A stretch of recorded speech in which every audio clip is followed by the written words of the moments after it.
신약성경 315페이지. 에베소서 6장 10절에서 17절 말씀 찾은 줄 알고 제가 읽겠습니다. 끝으로 너희가 주 안에서와 그 힘의 능력으로 강건하여지고 마귀의 관계를 능히 대적하기 위하여 하나님의 전신갑주를 입으라. 우리의 씨름은 혈과 육을 상대하는 것이 아니요 통치자들과 권세들과 이 어둠의 세상 주관자들과 하늘에 있는 악의 영들을 상대함이라. 그러므로 하나님의 전신갑주를 취하라. 이는 악한 날에 너희가 능히 대적하고 모든 일을 행하되 거기 서기 위함이라. 그런즉 서서 진리로 너희 허리띠를 띠고 의의 호심경을 붙이고 평안의 복음이 준비한 것으로 신을 신고 모든 것 위에 믿음의 방패를 가지고 이로써 능히 악한 자의 모든 불화살을 소멸하고 구원의 투구와 성령의 것 곧 하나님의 말씀을 가지라. 아멘. 미국 영화에서 매우 거대한 프랜차이즈를 가지고 있는 어벤져스라는 영화를 모르는 사람은 거의 없습니다. 그 영화에 등장하는 아이언맨, 토르, 헐크, 캡틴 아메리카와 같은 캐릭터들이요, 영화가 개봉하고 나서부터 지금까지 얼마나 아이들로부터 또한 성인들로부터 많은 사랑을 받았는지 몰라요. 제가 그 해당 프랜차이즈에서 가장 좋아하는 영웅이 한 명 있는데 바로 누구냐면 앤트맨이에요. 이 앤트맨이라는 사람은요, 다른 영웅들과 달리 아무런 능력을 가지고 있지가 않습니다. 그리고 이 앤트맨에 대한 서사는 매우 평범해요. 그냥 사랑하는 딸이 한 명이 있고, 그리고 너무 먹고 살기가 힘들어서 도둑질을 하는 사람입니다. 그런데 이 사람이 자기가 입고 있는 수트가 있는데 그 수트만 입으면 버튼을 탁 누르잖아요. 그럼 몸이 막 작아져요. 막 개미처럼 작아지고 먼지처럼 작아지고 심지어 분자보다도 더 작은 모습이 돼서 다른 어벤져스의 영웅들은 밖에서 막 괴물들이랑 악단들이랑 물리적인 싸움을 할 때 이 앤트맨은 보이지 않는 곳에 가서 자신만의 싸움을 합니다. 2019년에 이 해당 프랜차이즈에서 네 번째 시리즈물인 어벤져스 엔드게임이라는 영화가 개봉을 했습니다. 이 영화가 얼마나 히트를 쳤는지 이 개봉을 하고 역대 미국의 박스 오피스 1위라는 엄청난 성과를 거머쥐게 된 영화예요. 이 영화의 오프닝은 이렇습니다. 전 세계 모든 사람들 중에 절반이 사라져서 영웅들이 아무것도 할 수 없어요. 이들을 살릴 방법을 찾지 못해서 모두가 암울하게 좌절해 있는 상태에서 이 앤트맨이 시간여행을 하고 탁 돌아오는 거예요. 앤트맨이 분자보다도 작아질 수 있잖아요. 그래서 양자역학을 이용해서 과거에 있는 역사를 되돌릴 수 있는 방법을 이 앤트맨이 찾아낸 거예요. 영화의 시작이 그렇습니다. 결국 아무도 해결할 수 없는 그 싸움에서 보이지 않는 싸움으로 역사를 완전히 뒤바꾸는 일을 앤트맨이 하게 된 거예요. 사랑하는 성도 여러분, 우리는 보이지 않는 전쟁을 합니다. 그리고 그 전쟁을 감당하는 능력은 나에게서 나오는 것이 아니라 내가 가지고 있는 무기에서 나온다는 것을 여러분 정확하게 알아야 돼요. 이처럼 믿음의 싸움의 정의를 항상 올바로 내려야 합니다. 세상의 군사와 하나님의 군사가 쓰임받는 방식은요, 전혀 달라요. 세상에서 군사가 된다는 것은 무엇입니까? 그냥 단순하게 장비를 입었다, 갑옷을 입고 무기를 들었다고 군사가 되는 게 아니에요. 이건 그냥 따라가기죠. 이 사람이 그 군사가 되려면은 이 사람이 군사가 되기 위한 합당한 체력에 대한 시험이 있어야 될 겁니다. 그렇죠? 그리고 무기를 사용하는 지식이 있어야 됩니다. 더욱이 장교라면 열세한 상황 가운데에서도 이 상황을 뒤집을 수 있는 전략적인 지혜가 필요할 거예요. 이렇게 모든 것들을 통과한 사람에게 무엇을 줍니까? 기사라는 직분을 주고 그가 필요한 장비를 취할 수 있게 해주는 거예요. 이것이 세상의 군사입니다. 그래서 세상에서 군사가 된 자, 용사가 된 자, 군인이 된 자들은 단순히 그가 어떠한 좋은 장비, 전쟁에 쓸만한 장비를 가졌다는 걸 말하는 것이 아니라 이 사람이 이것을 쓸 수 있는 자격이 있다라는 걸 얘기하고 있는 거예요. 그런데 하나님의 군사는 저 반대입니다. 이 사람이 그 무기를 쓸 수 있는 자격을 갖추는 게 아니에요. 이 사람이 뭔가를 잘하고 능력이 있어야 되는 게 아니에요. 모든 능력이 어디에서 나옵니까?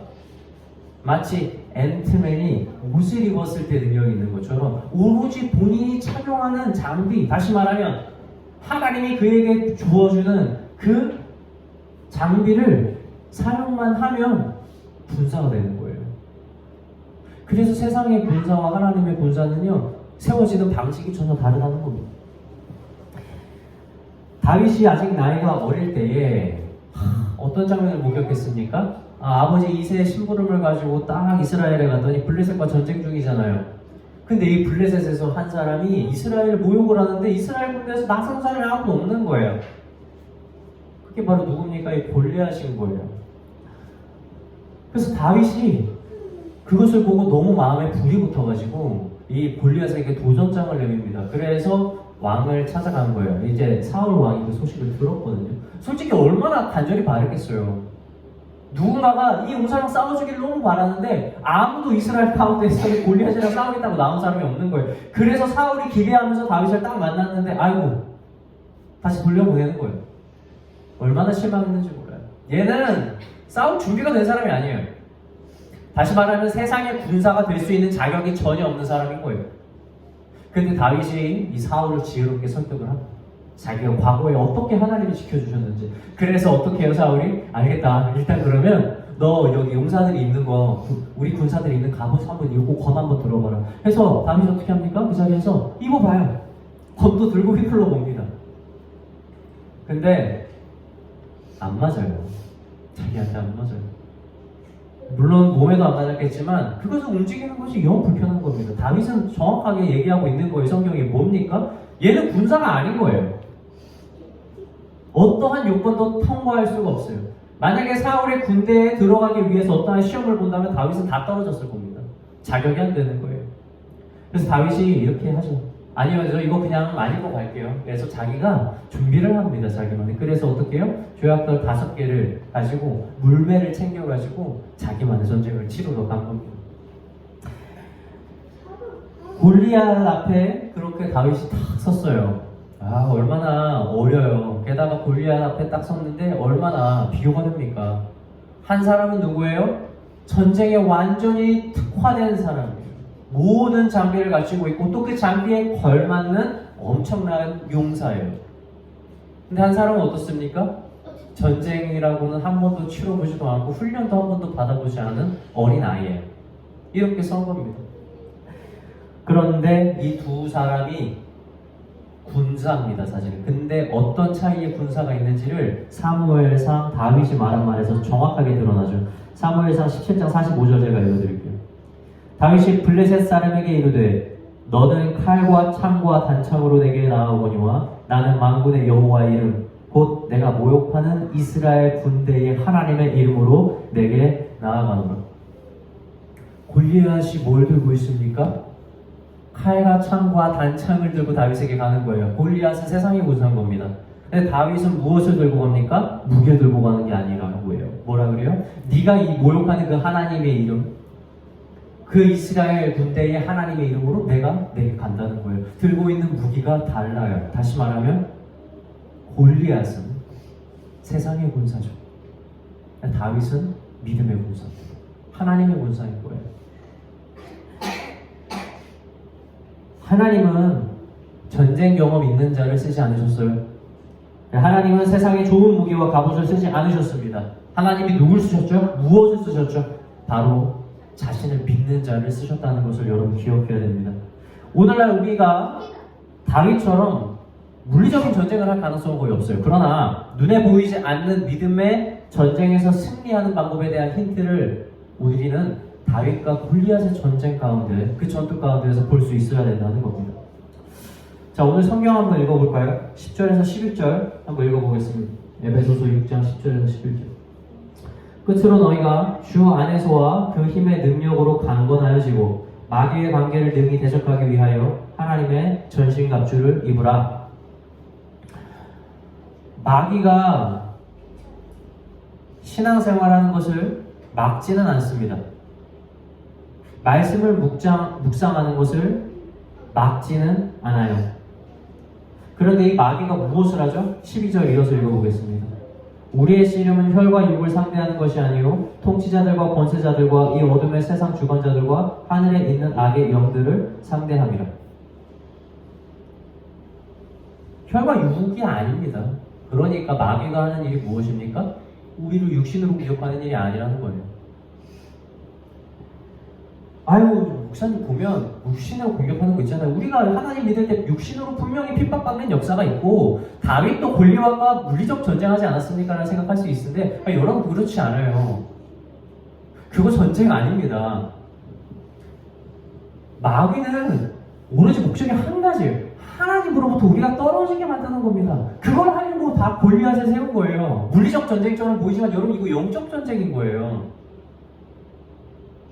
정확하게 뭐라고 말합니까? 11절에서 마귀의 관계를 능히 대적하기 위해서라고 얘기하고 있는 거예요. 여러분 관계가 무엇이에요? 고약한 꾀입니다. 겉으로 보이지가 않는 거예요. 어떠한 일을 하면서 다른 일을 가지고 있는 겁니다. 이걸 하는 척하면서 다른 일을 하는 걸 가지고 있는 이게 관계예요. 마귀는 우리를 이걸 가지고 대한다고 성경은 말하고 있다는 거예요. 마귀는 다른 이웃과 가족과의 관계에 개입해서 부정적인 일들을 일으켜요. 그리고 우리 마음 가운데 계속해서 불안감, 분노, 좌절감을 일으키면서 우리를 하나님과 떨어뜨리게 합니다. 그리고 마귀는 우리에게 세상에 있는 좋은 것들을 보여주고 이것들을 넉넉하게 채워주면서 우리가 세상을 더욱더 사랑하게 만들어서 하나님의 사랑을 뺏어가요. 왜 마귀가 돈 안 줄 것 같으세요? 물질 안 줄 것 같으세요? 욥이 시험 당할 때 마귀가 뭐 했어요? 하나님한테? 하나님이 이렇게 축복을 많이 주니까 그렇잖아요. 지금 뺏어가 보세요. 그러면 하나님 저주하면서 떠날 겁니다. 여러분. 하나님에게 물질을 뺏어가면 저주할 거라고 합니다. 여러분 이 시험 오늘날에도 우리에게 동일하게 온다면 여러분 마귀가 하나님에게서 여러분을 떼어놓는 게 목적이라면 똑같이 얘기할 수 있는 거예요. 뭐라고 말합니까? 하나님 네가 너무 힘들고 가난하니까 하나님 붙들고 있는 거예요. 하나님께서 얘한테 돈 많이 한번 줘보세요. 아마 세상 사랑에서 떠날 겁니다. 이 말 안 할 것 같으세요? 아니요. 똑같이 합니다.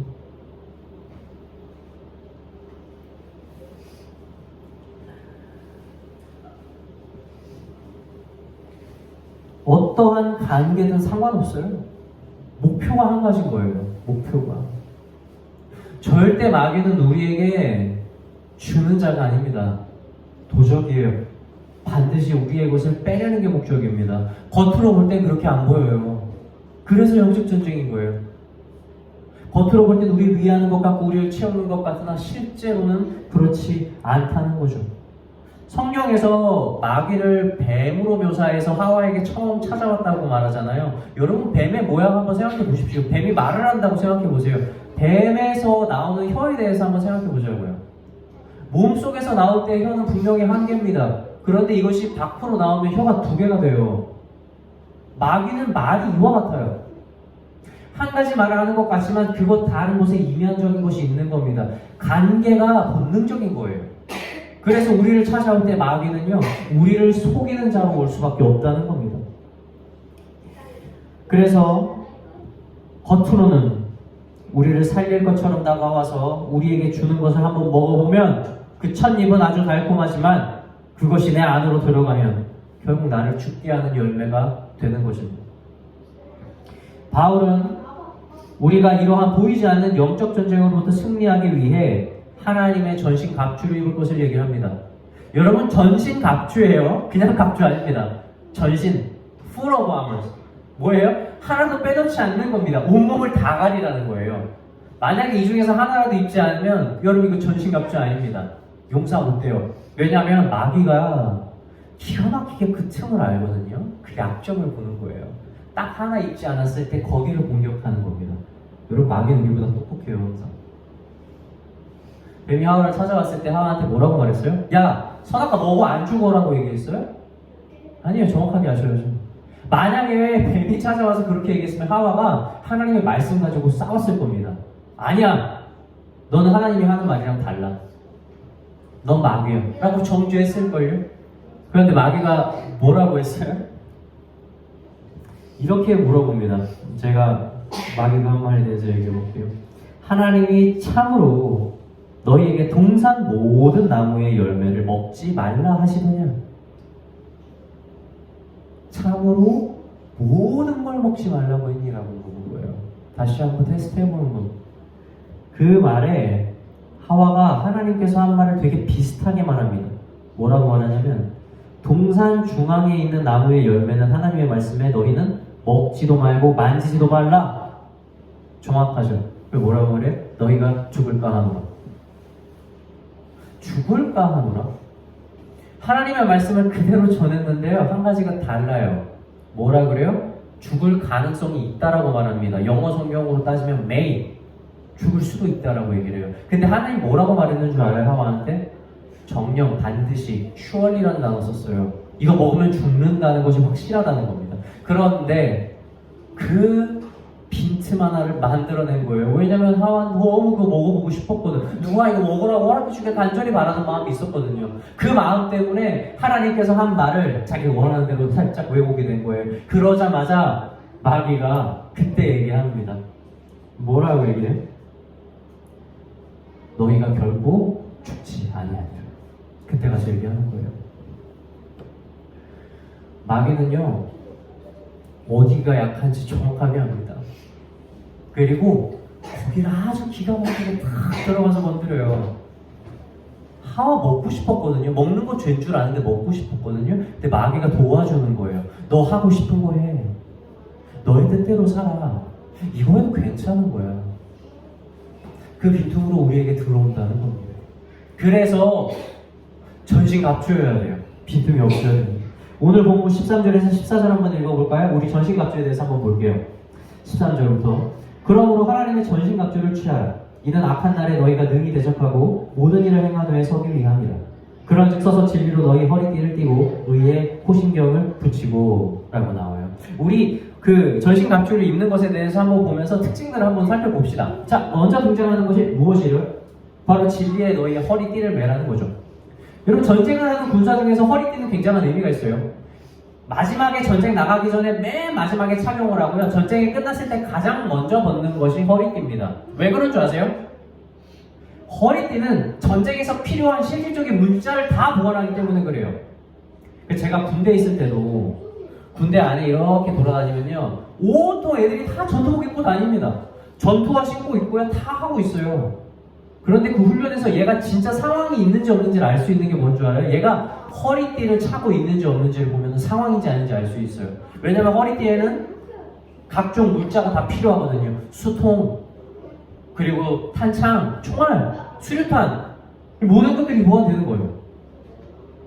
다시 말하면 진리의 허리띠라고 하는 것을 우리가 잘 착용했을 때 거기에서 무엇이 나오냐면 전쟁에서 싸울 수 있는 다양한 물자를 거기서부터 공급받을 수 있다는 겁니다. 그래서 전쟁에 나가는데 진리의 허리띠를 안 찰 수가 없습니다. 자, 우리 두 번째 등장하는 것이 무엇입니까? 바로 의의 호심경입니다. 이 호심경은 뭐냐면 이 가슴을 보호하기 위해서 입는, 우리가 말하는, 흔히 말하는 그 상위에 있는 갑옷이에요. 근데 이것의 역할이 가장 중요한 것이 무엇입니까? 바로 적군으로부터 날아오는 화살로부터 이 심장을 보호하는 거죠. 이제 나중에 나오겠지만 방패에 나올 때 나오는데 이때 불화살을 소멸한다고 얘기하죠. 다시 말하면 그때 전쟁에서도 화살이 굉장히 중요한 무기였던 거예요. 근데 이 갑옷에서 우리의 심장을 화살로부터 보호해주는 것이 바로 이의 호심경인 것입니다. 지금 나오는 이 호심경에 대해서는 의 호심경이라는 수식어를 썼죠. 사실 이 의로움이라고 하는 것은 우리를 구원하는 능력이 있지가 않아요, 여러분. 왜냐면 의로운 행위라고 하는 것을 통해서 우리가 거듭나는 것이 아니기 때문에 그래요. 그럼에도 불구하고 의의 호심경이라고 하는 것이 우리를 어떻게 해줍니까? 의로운 행위가 우리가 넘어질 수도 있고 다칠 수도 있는데 여러분, 우리가 심장이 뚫려 죽진 않게 해줘요. 이것은 우리를 보호하는 최후의 수단인 겁니다. 그래서 의의 호심경을 우리가 잘 착용해야 된다는 거예요. 자, 그 다음 15절을 제가 한번 읽어볼게요.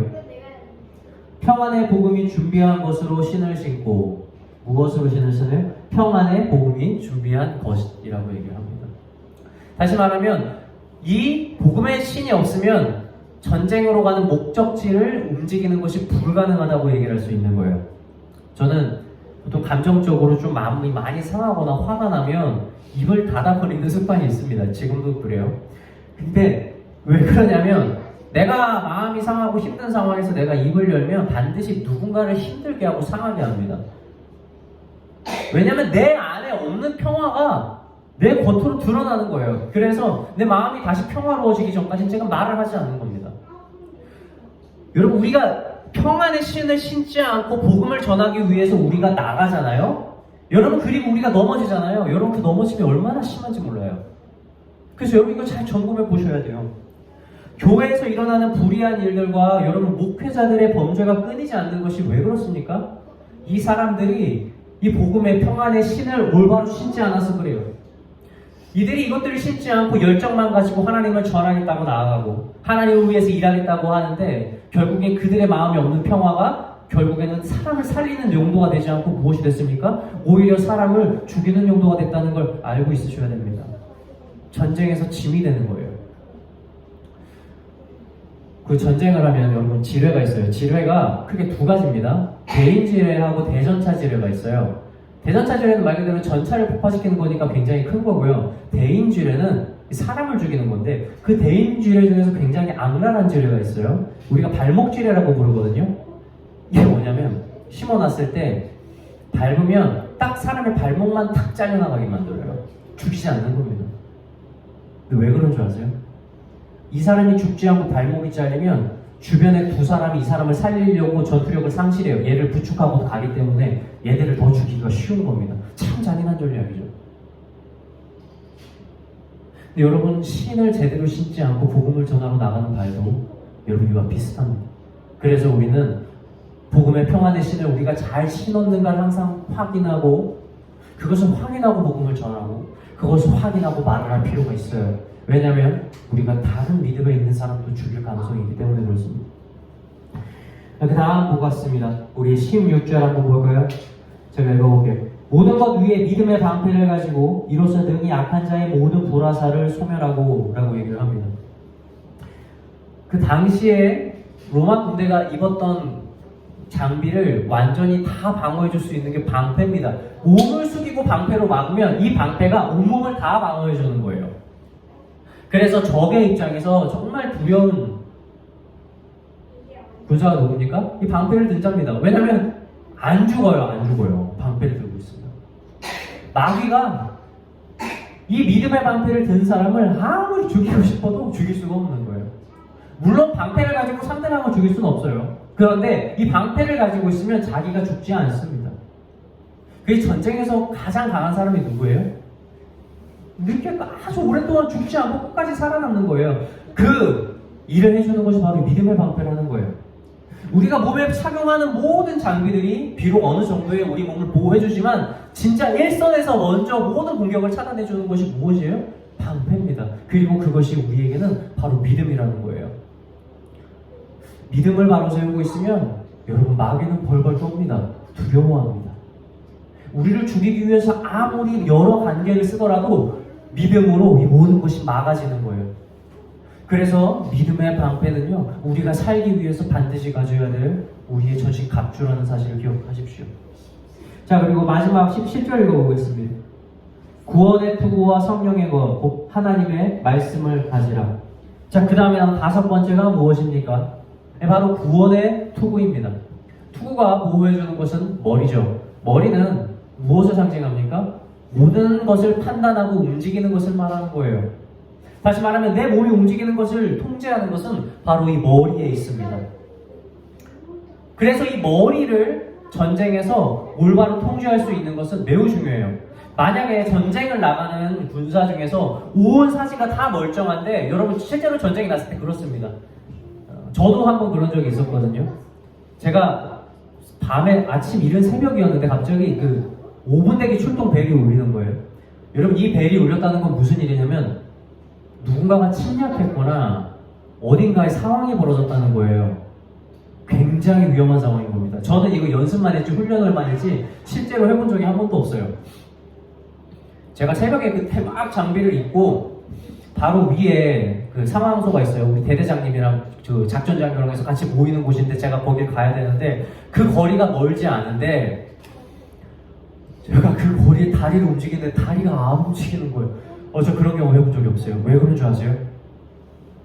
겁먹어서 그래, 겁먹어서. 무슨 일이 벌어졌나? 놀래가지고요. 이런 것이 전쟁이 일어나면 많은 군사들이 경험한대요. 그게 뭐냐면 패닉입니다. 몸이 멀쩡해. 내 몸이 다친 게 아니야. 다 정상이야. 내 장비가 없는 것도 아니야. 다 가지고 있어요. 겉으로 보면 멀쩡한데 몸이 안 움직이는 거예요. 머리가 무슨 일이 났다는 걸.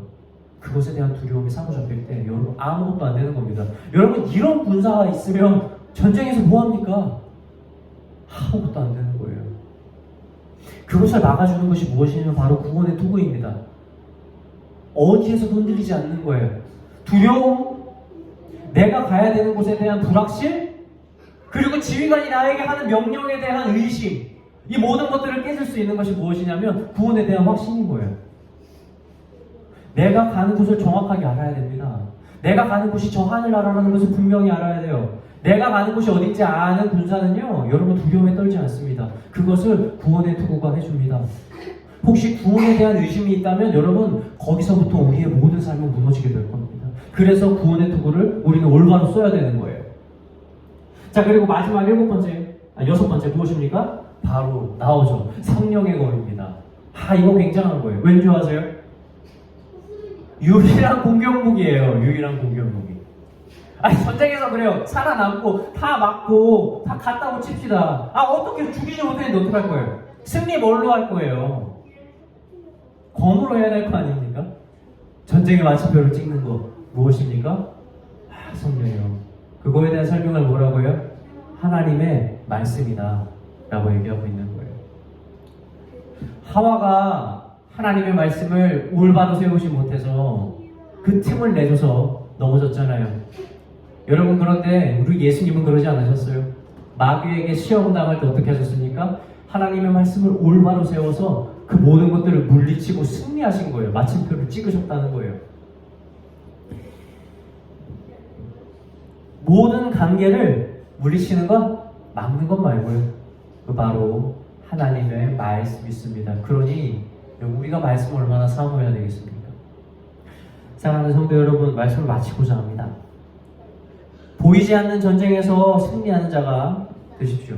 우리는 우리의 자질과 능력으로 승리하는 것이 아니라 하나님의 전신갑주를 입고 그 능력에 힘입어 승리한다는 사실을 기억해서 마귀에게 티끌만한 틈을 내주지 않는 우리 진정한 용사로 거듭나는 저와 여러분이 되시기를 주님의 이름으로 축원합니다.